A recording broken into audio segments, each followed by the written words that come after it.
केपी ओली गुटले चाहिँ यसलाई चाहिँ हुबहु फेरि पास गर्नुपर्छ भनिरहेछ। नेपाली सार्वभौम नागरिकहरूको स्वाधीनता खोइ। नेपालमा दुर्भाग्यपूर्ण घटनाहरू घट्न सक्छन्, निम्तिन सक्छ। काम गर्दै जाँदाखेरि आम तपाईँको चाहिँ श्रमिकहरू मर्न सक्छन्। तपाईँहरू सबैलाई जानकारी गराएर माइतीघर मण्डलामा 1 करोड नागरिकहरूको हस्ताक्षर। एमसीसी राष्ट्रघाती छ, यो एमसीसी सम्झौता कुनै पनि हालतमा कार्यान्वयन गर्न हुँदैन भनेर 1 करोड हस्ताक्षर हामीले सार्वजनिक गऱ्यौँ। भारतको जसरी कङ्ग्रेस आइसकियो, नेपालमा पनि नेपाली कङ्ग्रेस सिद्धिनु छ भने तपाईँहरूले यो काम गर्नुहोस्। अन्यथा तपाईँहरू पनि नेपालमा फेरि राष्ट्रिय राजनीतिमा उदाउनु पर्नेछ। राष्ट्रिय राजनीतिमा उदाएर नेपाली जनताका निम्ति मुक्ति र भविष्यका निम्ति काम गर्नु छ भने तपाईँहरूले यो एमसीसी सम्झौता जस्ताको तस्तै पास गर्ने कुरामा नेतृत्व नगरोस्, अगुवाई नगरोस्, मेरो एउटा आग्रह छ। जनताको आवाज, यो हो कालिका खबर। आदरणीय दर्शकबिन नमस्कार, म हरिप्रसाद पाठक। तपाईँहरू हेर्दै हुनुहुन्छ कालिका खबरमा स्वागत गर्न चाहन्छु। आज हामीसँग हुनुहुन्छ हाम्रो नेपाल हामी नेपालीका प्रवक्ता नन्द काफ्री। आज हामी एमसीसीको सेरोफेरोमा रहेर केही कुराहरू उहाँसँग लिन खोजेका छौँ। नन्द सर, हजुरलाई हाम्रो कार्यक्रममा स्वागत छ।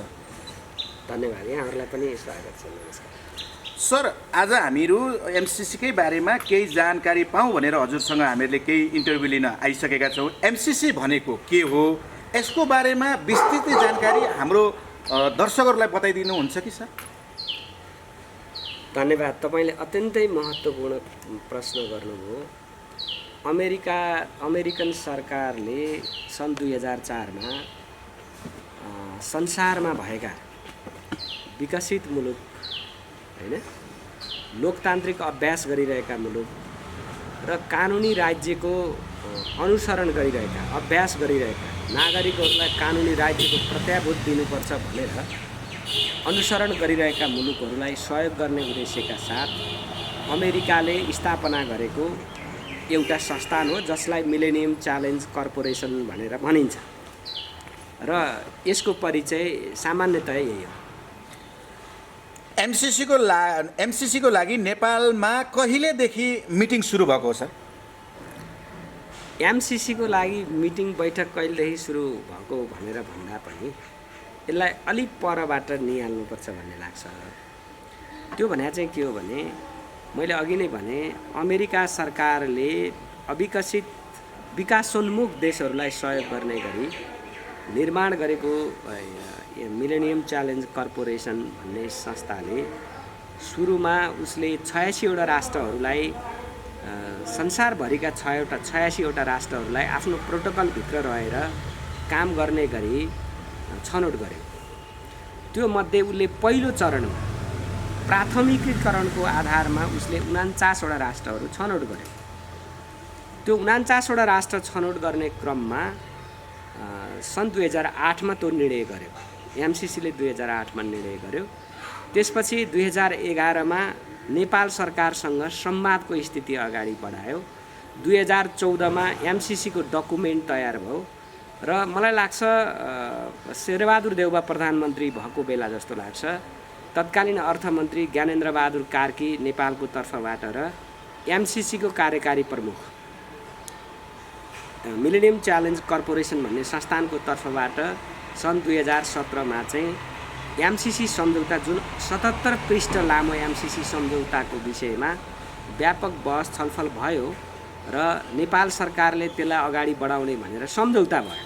अब यसैलाई बैठक भन्ने कि अथवा अहिले एमसीसी पास गर्ने कि नगर्ने, सदनबाट पास गर्ने कि नगर्ने भनेर जुन रस्साकसी चलिरहेछ, सदनभित्र एक खाले रस्साकसी छ, पार्टीभित्र अर्को खाले रस्साकसी छ, नागरिकहरूले सडकमा पनि एक खाले रस्साकसी गरिरहेछन्। यसैलाई बैठक मान्ने भने पनि मिल्यो, तर समग्रमा नेपाल सरकारले 2017मा चाहिँ यो सम्झौतालाई अगाडि बढाउने भनेर सम्झौता अगाडि बढायो। नेपालमा एमसीसी आउँदा के फाइदा हुन्छ अथवा एमसीसी एकदमै लागू भइसकेपछि नेपाललाई के घाटा हुन्छ सर? अब यो कुरा के छ भने, स्वाभाविक रूपमा नेपाल अविकसित राष्ट्रबाट बिस्तारै विकासोन्मुख राष्ट्रको चरणमा प्रवेश गरिरहेको बेलामा विश्वको सबैभन्दा लोकतान्त्रिक अभ्यास गरिरहेको शक्तिशाली लोकतान्त्रिक राष्ट्रको रूपमा पहिचान स्थापित गरेको अमेरिकाको सरकारले नेपाललाई सहयोग गर्ने कुरा जुन गर्यो यो अत्यन्तै स्वागतयोग्य कुरा हो। जहाँसम्म एमसिसी सम्झौताभित्र रहेको 56 अरब रुपियाँ तत्कालीन समयमा 50 अरब भनौँ न, 50 अरब रुपियाँ चाहिँ नै अमेरिकाको सरकारले दिने र नेपालले पनि 13 अरब रुपियाँ थपेर 63 अरबको यो परियोजना हो होइन। यो परियोजना नेपालमा लागू हुँदाखेरि भौतिक हिसाबले होइन, विकास निर्माणको हिसाबले यसले केही फड्को मार्न सक्छ। तर यो हुँदाहुँदै पनि फेरि सडकमा नागरिकहरूले एमसिसी बेठिक छ भनिरहेछन् फेरि होइन। मेजर राजनीतिक दलहरू विशेष गरी नेपाली कङ्ग्रेस र नेकपाभित्रको पनि केपी ओली गुटले चाहिँ यसलाई चाहिँ हुबहु फेरि पास गर्नुपर्छ भनिरहेछ। यो विषयमा किन रस्साकसी चलिरहेछ भन्ने सिराबाट चाहिँ यो कुरालाई बुझ्नुपर्छ। म तपाईँलाई समय छ भने के जानकारी गराउँ भने त्यो एमसिसी सम्झौताभित्र भएका केही प्रावधानहरू चाहिँ नेपालको हित विपरीत छ। त्यो प्रावधानहरूलाई संशोधनसहित पुनरावलोकन गरेर लागू गरिन्छ भने यो 56 अरब रुपियाँ जो प्राप्त हुँदैछ नेपालका निमित्त यो स्वागतयोग्य छ, अत्यन्तै राम्रो छ। तर यसलाई पुनरावलोकन नगरिकनै एमसिसी सम्झौतामा जे कुराहरू लेखिएका छन् ती कुराहरूलाई जस्ताको तस्तै राखेर हामीले काम गऱ्यौँ भने चाहिँ दीर्घकालीन रूपमा धेरै ठुलो असर पर्न सक्छ। म तपाईँलाई बुँदागत रूपमा भनौँ, एमसिसी सम्झौताको 17 पृष्ठ लामो ठुलो एउटा सम्झौता पेपर छ, एउटा किताबै छ। त्यो चाहिँ अहिले अर्थ मन्त्रालयमा पनि छ, प्रधानमन्त्री कार्यालयमा पनि होला, अन्य ठाउँमा पनि होला। त्यो सम्झौताको धारा 7 दफा 7(1) मा यदि सम्झौता लागू भयो भने कुनै कारणवश त्यो सम्झौताभित्र नेपाल सरकारलाई अथवा नेपाललाई अप्ठ्यारो हुने स्थिति बन्यो, त्यो चाहिँ संविधानको कुनै धाराको कारणले अप्ठ्यारो हुने स्थिति बन्यो भने पनि त्यो सम्झौता चाहिँ लागू हुन्छ। तर त्यसमा नेपालको संविधानको कुनै पनि धाराले त्यसलाई रोक्न सक्दैन। यसको अर्थ के हो भने 2072 सालमा तपाईँ हामी सबैलाई थाहा छ, 2072 साल असोज 3 गते सार्वभौम नेपाली जनताको अभिमतबाट तपाईँको चाहिँ नि जनमतबाट प्राप्त संविधान सभाले निर्माण गरेको संविधानभन्दा माथि एउटा अमेरिकाको संस्थानको एउटा चाहिँ नि कार्यक्रम हुन सक्दैन। त्यसकारणले संविधानलाई नै बर्खिलाप हुने गरी त्यहाँ जुन एउटा बुँदा छ त्यो बुँदाप्रति चाहिँ आपत्ति व्यक्त गर्नुपर्छ। यो स्वतन्त्र नागरिकले, सचेत नागरिकले त्यो ठिक छैन भन्ने कुरा यो जायज कुरा हो भन्ने लाग्छ। त्यस्तै गरी अनुसूची 5(च) मा एमसिसी सम्झौता भारत सरकारको एउटा संस्थान र नेपाल सरकारको बिचमा हुन्छ अनि त्यो सम्झौताभित्रका चाहिँ काम गर्ने जुन कामहरू छन्, विकास निर्माणका विविध कार्यक्रमहरू छन्, ती कार्यक्रमहरूलाई चाहिँ भारत सरकारले समर्थन गरेको खण्डमा त्यो कार्यक्रम लागू हुन्छ। भारत सरकारले समर्थन गरेन भने त्यो कार्यक्रम लागू हुँदैन। भनेपछि हामी भारत परस्त भयौँ कि भएन?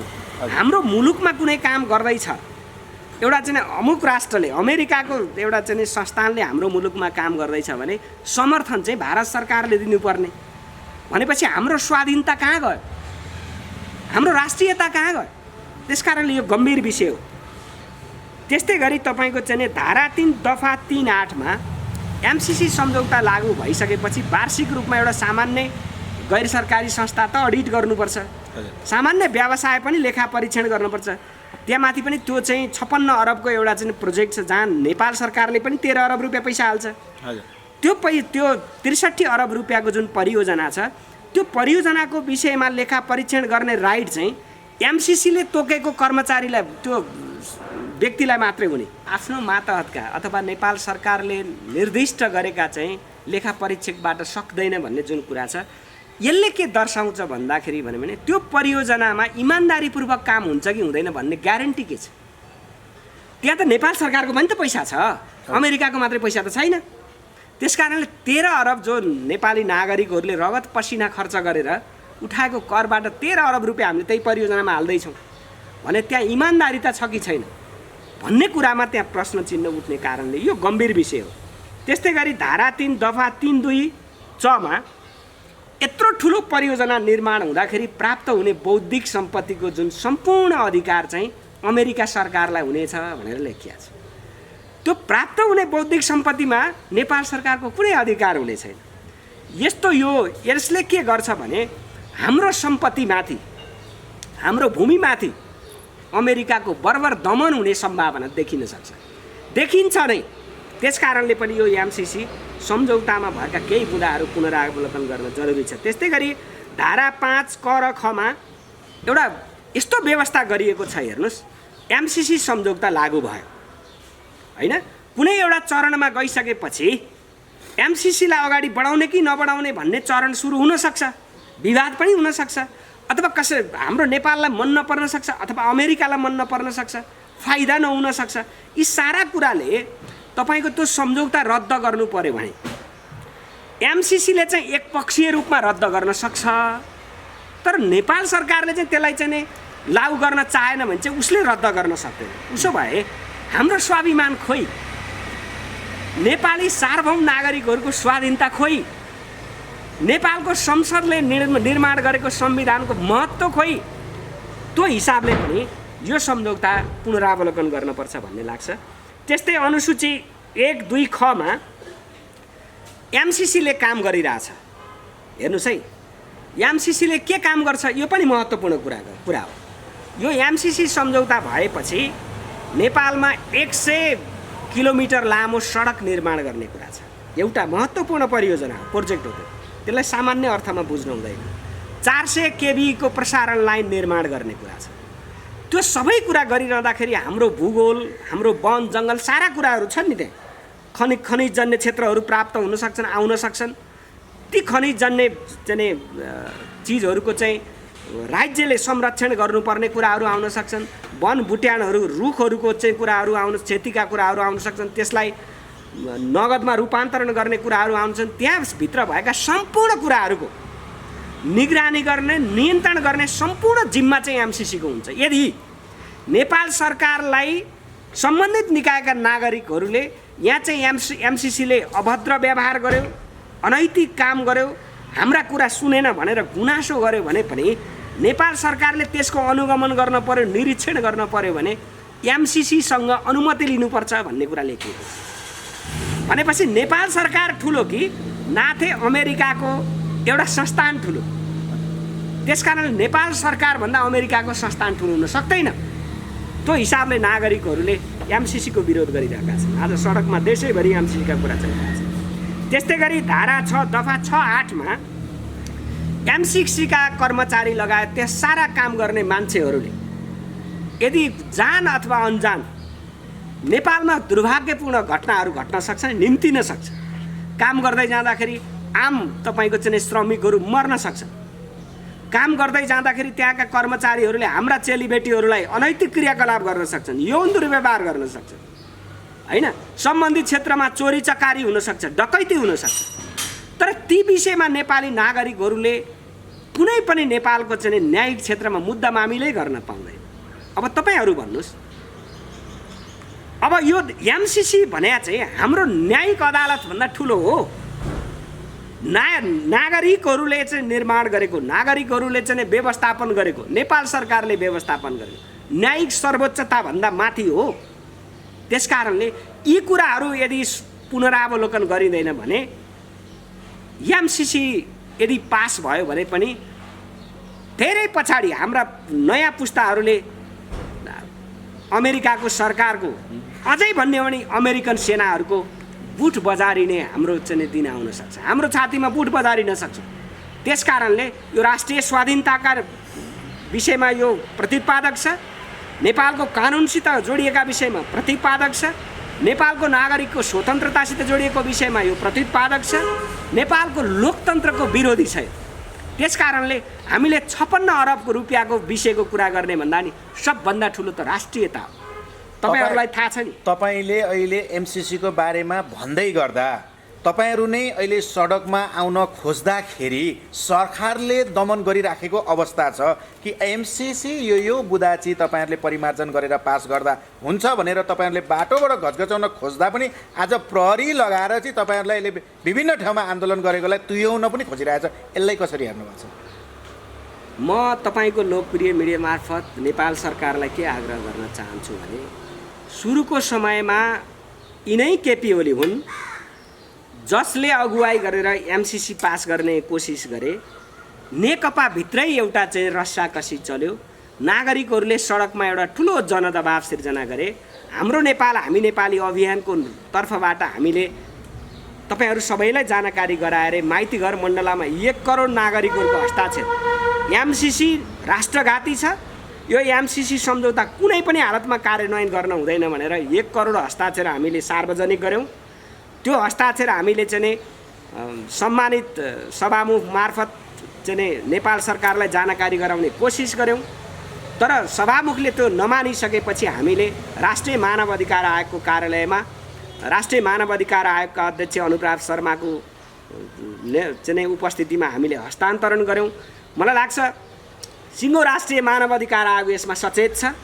सिङ्गो नेपालका राष्ट्रभक्तपूर्ण भावना भएका राष्ट्रवादी देशभक्त नागरिकहरू सचेत छन्, आम सर्वसाधारणहरू सचेत छन्। त्यसकारणले यो एमसिसी सम्झौता पास गर्न हुँदैन। जहाँसम्म तपाईँको चाहिँ तपाईँहरूले आन्दोलन गरिरहँदाखेरि नेपाल सरकारले प्रहरी लगाएर किन दमन गरिरहेको छ तपाईँले भनिरहनु भएको छ। विगत केही समय अगाडि मलाई लाग्छ यही महिना गत महिनाको 19 गतितिर जस्तो लाग्छ मलाई नेकपाको सचिवालय बैठकले पनि एउटा चाहिँ पुनरावलोकन गर्नका निमित्त एउटा छुट्टै एउटा समिति निर्माण गर्यो।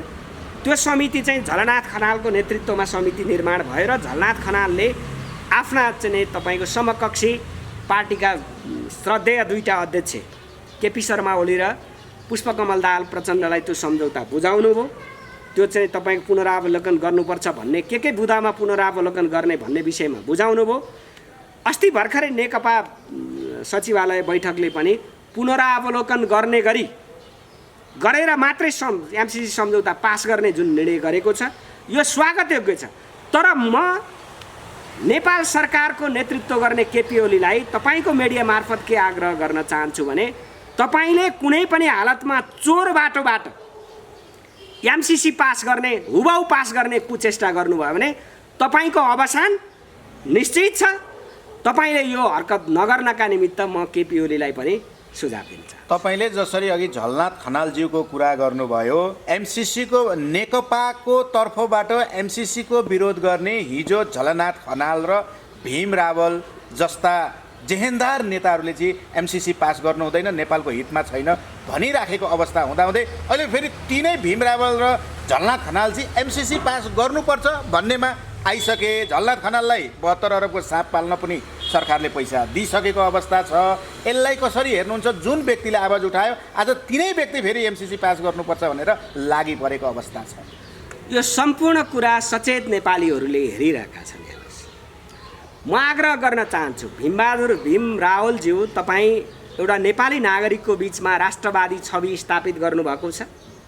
माधव कुमार नेपालज्यू, झलनाथ खनालज्यू, केपी ओलीज्यू, वामदेव गौतम पनि लगायत पनि नागरिकका बिचमा राष्ट्रियताको सवालमा तपाईँले पछिल्लो चरणमा जुन 1 कदम अगाडि बढेर जुन गतिविधि गरिरहनु भएको छ यसमा नागरिकहरूले तपाईँहरूलाई धन्यवाद दिइरहेको अवस्थामा 72 करोड रुपियाँ प्राप्त गर्ने झलनाथ खनाल, 40 करोड रुपियाँ प्राप्त गर्ने माधव कुमार नेपाल, राष्ट्रिय सभाको सदस्य प्राप्त गर्ने वामदेव गौतम, फेरि एउटा मन्त्रीको चाहिँ उपमा कुनै एउटा मन्त्री प्राप्त गर्न सक्छु भन्ने एउटा टोकन प्राप्त गरेका भीम रावल, तपाईँहरूलाई यही अल्पकालीन तपाईँको चाहिँ सहयोगको लागि प्राप्त भएको कुराले राष्ट्रघाती काम गर्नुभयो भने तपाईँहरूलाई सडकमा नागरिकहरूले एक दिन घिसार्ने दिन आउन सक्छ, अपमानित गर्ने दिन आउन सक्छ।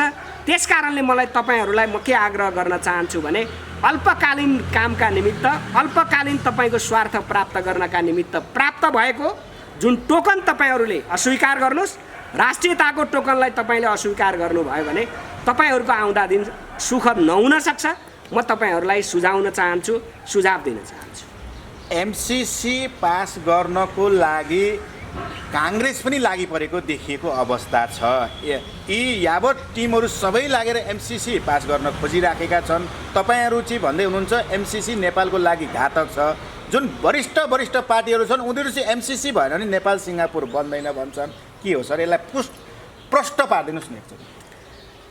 जसो नेपाली कङ्ग्रेस र सिङ्गापुर बन्ने नबन्ने तपाईँले कुरा गर्नुभयो। हेर्नुहोस्, नेपाली कङ्ग्रेस सम्पूर्ण नेपाली कङ्ग्रेसमा आबद्ध हुनुभएका नेपाली कङ्ग्रेसका सभापति शेरबहादुर देउवादेखि लिएर सम्पूर्ण नेता तथा कार्यकर्ताहरूलाई म के आग्रह गर्न चाहन्छु भने सुरुका समयमा तपाईँलाई एमसिसी धेरै राम्रो लागेको हुनसक्छ, तर नागरिकहरूले यसलाई स्वीकृत गरिसकेपछि फेरि तपाईँले चाहिँ यसलाई पास गर्छु भनेर लाग्नुभयो भने नेपाली कङ्ग्रेस पनि अब नेपालमा बिस्तारै तपाईँको चाहिँ 62-63 को आन्दोलनपछि उरालो लागेको हो। भारतको जसरी कङ्ग्रेस आइसकियो नेपालमा पनि नेपाली कङ्ग्रेस सिद्धिनु छ भने तपाईँहरूले यो काम गर्नुहोस्, अन्यथा तपाईँहरू पनि नेपालमा फेरि राष्ट्रिय राजनीतिमा उदाउनु पर्नेछ।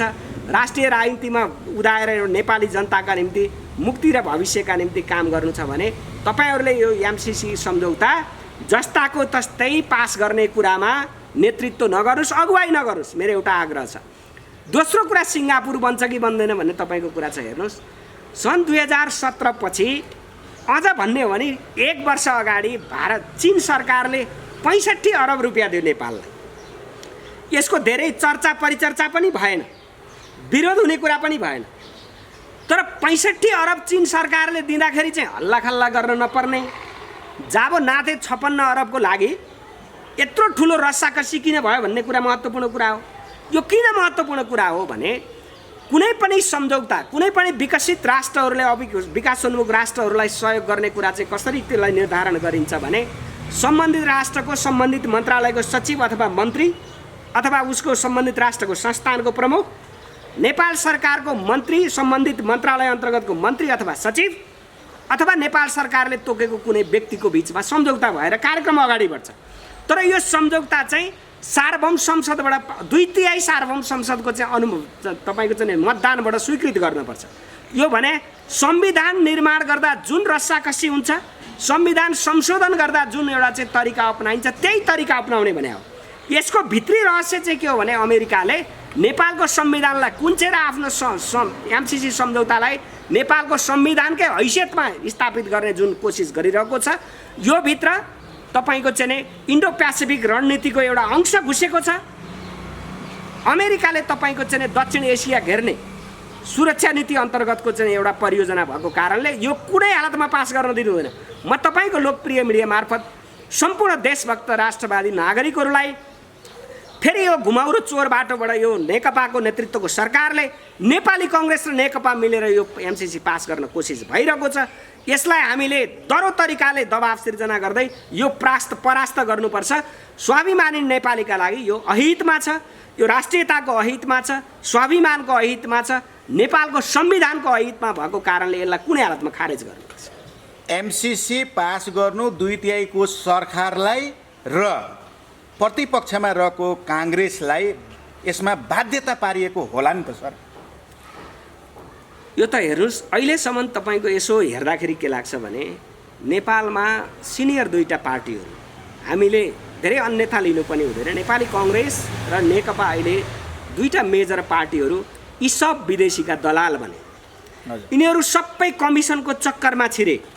यिनीहरूलाई राष्ट्रियताको भन्दा पनि राष्ट्रियतालाई बलियो बनाउने कुरा, देशलाई समृद्ध बनाउने कुरा भन्दा पनि आफू कसरी बलियो हुने, आफू कसरी आर्थिक रूपमा बलियो हुने, आफ्ना वरिपरि रहेका नाता गोता इष्टमित्रहरूलाई कसरी आर्थिक रूपमा बलियो बनाउने, यो घेराबाट यिनीहरू अगाडि बढिरहेका छन्। हामीले त्यसै कारणले भनिरहेका छौँ यी दलहरूबाट अब नेपाली नागरिकको मुक्ति सम्भव छैन।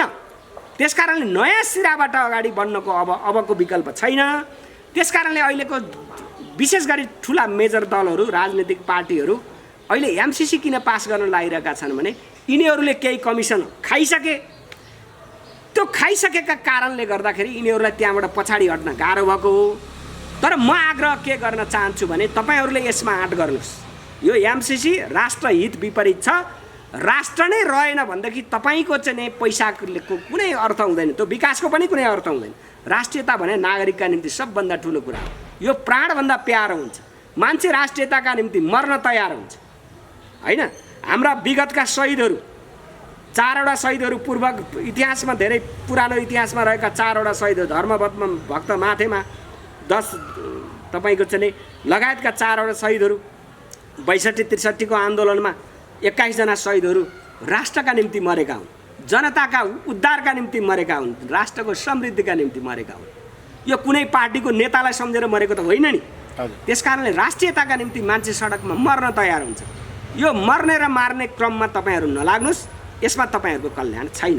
एमसिसी को बारेमा रसाकसी चलिरहेको बेलामा विश्वमा एमसिसी कतिवटा राष्ट्रमा लागू भइसकेका छन् र कतिवटा राष्ट्रमा चाहिँ लागू हुन बाँकी छ सर? मैले प्राप्त गरेको जानकारी अनुसार मैले सुरुकै समयमा तपाईँलाई जानकारी गराएँ। सन् 2004 मा अमेरिका सरकारले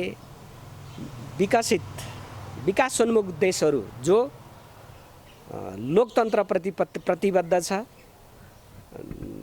न्यायिक तपाईँको चाहिँ कानुनी राज्यको प्रत्याभूतको लागि अग्रसर छ र तपाईँको चाहिँ अब विकासोन्मुख देशको एउटा चाहिँ गतिमा अगाडि बढिरहेको राष्ट्रहरूलाई सहयोग गर्ने गरी 2004 मा निर्णय भइसकेपछि उसले 2008 जस्तो लाग्छ मलाई, उसले चाहिँ 86 वटा राष्ट्र चाहिँ छनौट गर्यो। पहिलो चरणमा प्राथमिकीकरणको आधारमा 49 वटा राष्ट्र उसले छनौट गर्यो। त्यो मध्ये 24 वटा राष्ट्रले उसको प्रस्ताव सिधै अस्वीकृत गर्यो।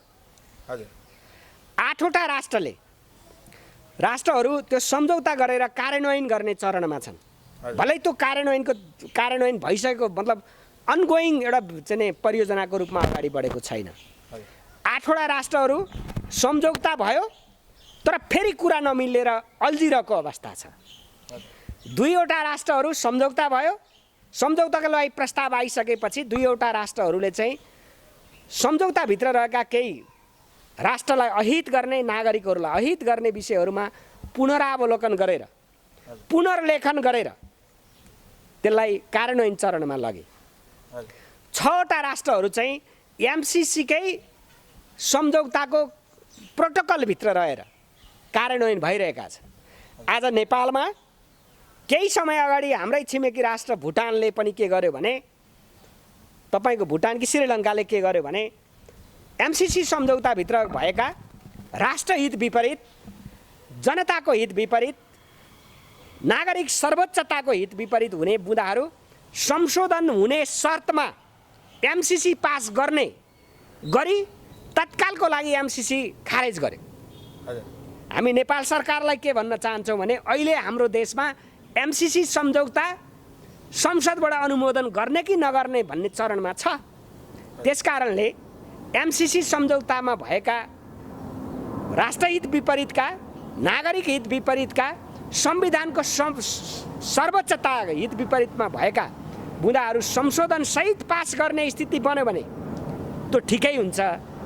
यदि अन्यथा त्यो संशोधन नगरिकन हुबहु पास गर्ने कुरा यो नेपाली नागरिकको हित विपरीत छ, राष्ट्रियताको हित विपरीत छ।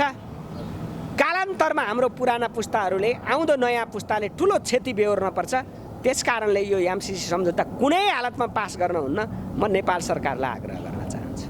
जनताको जनभावना यो सरकारले सम्बोधन गर्न किन नसकेको, सडकमा आएका जनताले यो एमसिसी पास गर्नु हुँदैन, देशको हितमा छैन भनेर जनताले चाहिँ घचघच्याउनु पर्ने, तर 2/3 सरकारले चाहिँ जनताको जनभावनालाई कुल्चिएर एमसिसी पास गर्न खोज्नुको अर्को कारण के होला सर?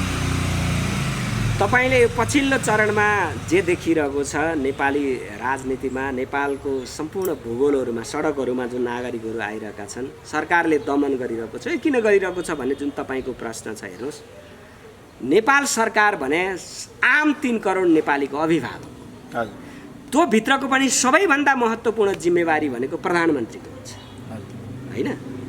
अब अहिलेका प्रधानमन्त्री कस्ता छन् भने आफ्ना विरोधीहरूलाई अरिङ्गालहरू लगाएर चाहिँ खत्तम बनाउनुपर्छ भनेका छन्। यहाँ विरोधी भने त कोही पनि हुँदैन। अभिभावकका निम्ति एउटा बाउको निम्ति छोरा विरोधी हुन्छ, वैचारिक रूपमा कुरा नमिल्न सक्छ, त्यो अलग कुरा हो, चित्त बुझाउने कुरा हो। तर अरिङ्गाल लगाएर सिद्ध्याउनुपर्छ, पुलिस लगाएर दमन गर्नुपर्छ। म तपाईँको मिडिया मार्फत के आग्रह गर्न चाहन्छु भने नेकपाको वर्तमान नेपालका प्रधानमन्त्री केपी ओलीलाई के आग्रह गर्न चाहन्छु भने सम्पूर्ण नागरिकहरूको तपाईँ अभिभावक हो।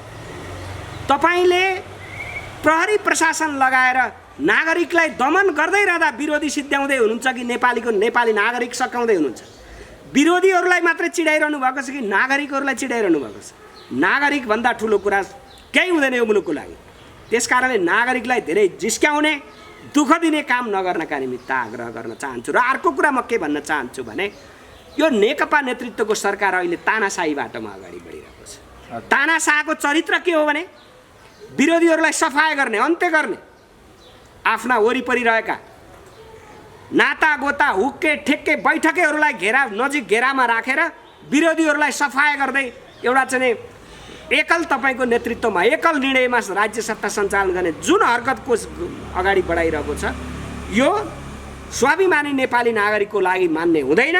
म केपी ओलीज्यूलाई के आग्रह गर्न चाहन्छु भने तपाईँले उत्तरार्धमा मर्ने बेलामा आम नागरिकहरूको आक्रोश देखिने गरी तपाईँ नमर्नुहोस्। सबै नागरिकहरूले तपाईँलाई हिजो एउटा राष्ट्रवादी नेताको रूपमा तपाईँको पार्टीलाई भोट हाले, तपाईँलाई प्रधानमन्त्री बनाए, राष्ट्रवादी हैसियतमै तपाईँको चाहिँ उत्तरार्धको जीवन अन्त्य होस्, हामी यो चाहन्छौँ। तर तपाईँ उत्तरार्धमा गइरहेको बेलामा आम नागरिकहरूले आज जे गाली गरिरहेका छन्, तपाईँले यो गाली सधैँ सामना गर्नुभन्दा तपाईँले त बरु राजीनामा दिएर अब त देवघाटतिर गएर नागरिकका निम्ति, देशका निम्ति तपाईँको चाहिँ ध्यान गर्ने बेला हो। उहाँको क्रियाशील राजनीतिमा रहेर नसक्दै पनि सासले आदेश दिएर नागरिकहरूलाई जुन दमन गर्ने काम गरिरहनु भएको छ, यो अत्यन्तै खेदजनक छ, यो दुर्भाग्यपूर्ण छ, यो भर्सना योग्य छ। त्यसकारणले यो काम नगर्नका निमित्त म केपी ओली ज्यूलाई म आग्रह गर्न चाहन्छु। अब हामी अन्तिममा आइपुगेका छौँ। मैले सोध्न छुटाएका, हजुरले भन्न छुटाएका केही शब्दहरू छन् भने अन्तिममा राखिदिनुहोस् न सर। अन्तमा तपाईँको यो लोकप्रिय मिडिया मार्फत तपाईँको मिडिया हेर्ने सम्पूर्ण आम स्वदेश तथा विदेशमा बस्नुहुने सम्पूर्ण नेपालीहरूलाई राष्ट्रियताको सवालमा, जनजीविकाको सवालमा, देशको मुक्तिका निम्ति, समृद्धिका निम्ति हामी अब फेरि एकपटक यो तानाशाही चरित्र दृष्टिकोणका साथ, एउटा चरित्रका साथ अगाडि बढिरहेको अहिलेको सरकारलाई अधिकतम हामीले दबाब सिर्जना गरेर सच्याउने कोसिस गरौँ। यदि मान्दैन भने यसलाई अवसानका निमित्त, यसलाई विदाई गर्नका निमित्त पनि एकपटक एकताबद्ध भएर सडक आन्दोलनमा उपस्थित हुनका लागि हाम्रो नेपाल हामी नेपाली अभियान, भ्रष्टाचार विरुद्धको महाअभियानको प्रवक्ताको हैसियतमा म सम्पूर्ण देश, स्वदेश तथा विदेशमा रहनुहुने देशभक्त राष्ट्रवादी नेपाली नागरिकहरूलाई हार्दिक अपिल गर्न चाहन्छु, आग्रह गर्न चाहन्छु। र तपाईँहरूले यो लोकप्रिय मिडिया मार्फत हाम्रो नेपाल हामी नेपाली अभियानको तर्फबाट जुन अहिलेको समसामयिक विषयमा, विशेषतः एमसिसीका विषयमा जुन आफ्नो भनाइ राख्ने अवसर प्रदान गर्नुभयो, तपाईँ मिडियाकर्मी साथीहरूलाई म हार्दिक कृतज्ञता व्यक्त गर्न चाहन्छु, धन्यवाद व्यक्त गर्न चाहन्छु। हजुरले हाम्रो टिमलाई अमूल्य समय दिनुभएकोमा हजुरलाई पनि धेरै धेरै धन्यवाद दिन चाहन्छु। धन्यवाद।